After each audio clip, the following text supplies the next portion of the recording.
Hello दोस्तों। Last class में हमने महाजनपदों के बारे में पढ़ा था और बताया था कि जो मगध महाजनपद है वह शक्तिशाली राज्य के रूप में उभरेगा और इसी मगध महाजनपद पर नए वंश की नींव डलेगी जिसका नाम होगा हर्यक वंश। अब देखते हैं इस वंश के बारे में। हर्यक राजवंश कब से कब तक रहा था? 544 ईसा पूर्व से 412 ईसा पूर्व तक। इसमें सबसे पहला शासक था बिंबिसार, जिसने 544 ईसा पूर्व से 493 ईसा पूर्व तक शासन किया था। दूसरा था अजातशत्रु, जिसने 493 ईसा पूर्व से 461 ईसा पूर्व तक शासन किया था। तीसरा था उदयन, जिसने 461 ईसा पूर्व से 445 ईसा पूर्व तक शासन किया था। फिर आते हैं अनिरुद्ध, मंडक और नागदशक।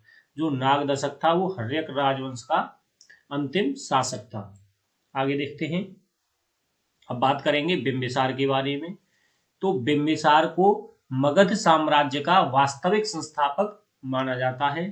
उसने गिरिब्रज यानी राजगीर को अपनी राजधानी बनाया था और वैवाहिक संबंधों की नीति अपनाकर बिंबिसार ने अपने साम्राज्य का बहुत विस्तार किया। पुराणों के अनुसार बिंबिसार को श्रेणिक कहा गया है। बिंबिसार ने राजवैद्य जीवक को भगवान बुद्ध की सेवा में नियुक्त किया था। आगे देखते हैं।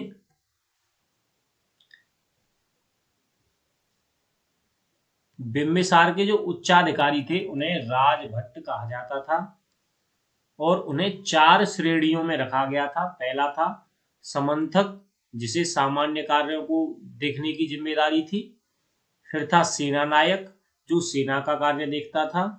व्यवहारिक, जो न्यायिक कार्य देखता था। और महामात, जो उत्पादन करे यानी प्रोडक्शन, जो टैक्स है वो इकट्ठा करता था। चलिए आगे देखते हैं। अजात शत्रु, तो बचपन का नाम इसका कुड़िक था और ये राजगद्दी पर अपने पिता की हत्या करके बैठा था। बुद्ध का ये समकालीन था और इसका जो मंत्री वत्सकार था, जो बुद्ध का अनुयायी था। आगे देखते हैं।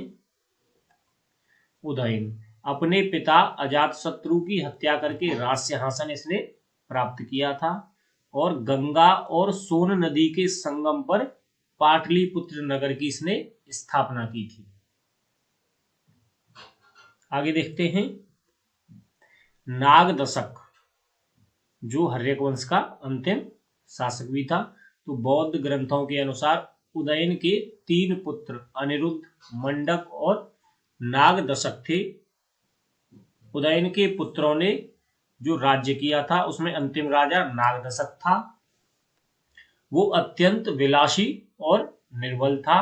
शासन तंत्र में शिथिलता के कारण व्यापक असंतोष जनता में फैल गया और राज्य विद्रोह कर उसका सेनापति शिशुनाग राजा बन गया।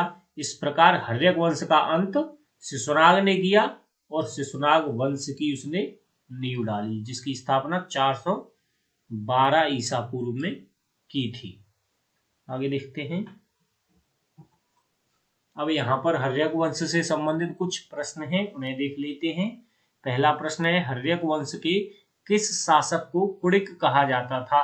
तो अजातशत्रु को। और श्रेणिक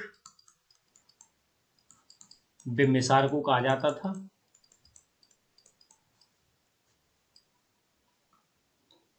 नेक्स्ट देखते हैं।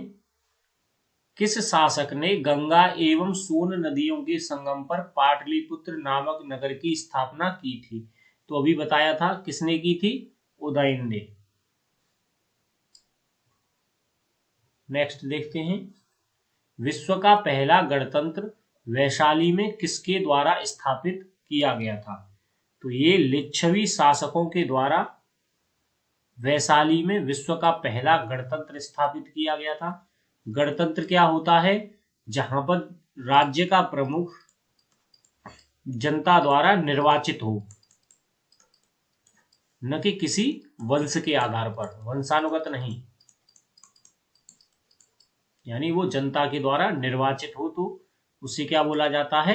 गणतंत्र। अगर निर्वाचित न होकर वंश के आधार पर हो तो वहां पर क्या होता है, राजतंत्र।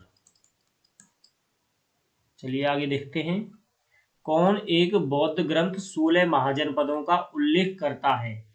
तो एक बौद्ध ग्रंथ है अंगुत्तर निकाय, जिसमें 16 महाजनपदों का उल्लेख मिलता है। और इसके साथ साथ एक जैन ग्रंथ है भगवती सूत्र, इसमें भी 16 महाजनपदों के होने की जानकारी मिलती है। नेक्स्ट देखते हैं। मगध के किस प्रारंभिक शासक ने राज्यारोहण के लिए अपने पिता की हत्या की एवं इसी कारणवश अपने पुत्र द्वारा मारा गया था? तो ये कौन था? अजातशत्रु था। इसने अपने पिता बिंबिसार की हत्या की और अपने पुत्र उदयन के द्वारा ये मारा गया था।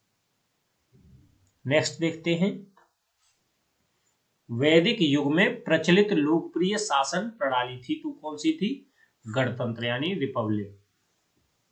यानी ज्यादातर जितने भी वैदिक युग में राज्य थे उनमें जो राजा होता था वो जनता के द्वारा निर्वाचित होता था, वंशानुगत नहीं होता था। नेक्स्ट देखते हैं। कौन सा शासक मगध के उत्थान के लिए उत्तरदायी था? तो बिंबिसार। बताया था बिंबिसार ने ही हर्यक राजवंश की स्थापना की थी। नेक्स्ट है, वह पहला भारतीय राजा कौन था जिसने अपनी शक्ति को मजबूत करने के लिए वैवाहिक गठबंधन की शुरुआत की? तो पहले ही बता चुके हैं कौन था वो, बिंबिसार। आज की क्लास यहीं तक थी। आई होप आपको ये क्लास पसंद आई होगी। Thank you.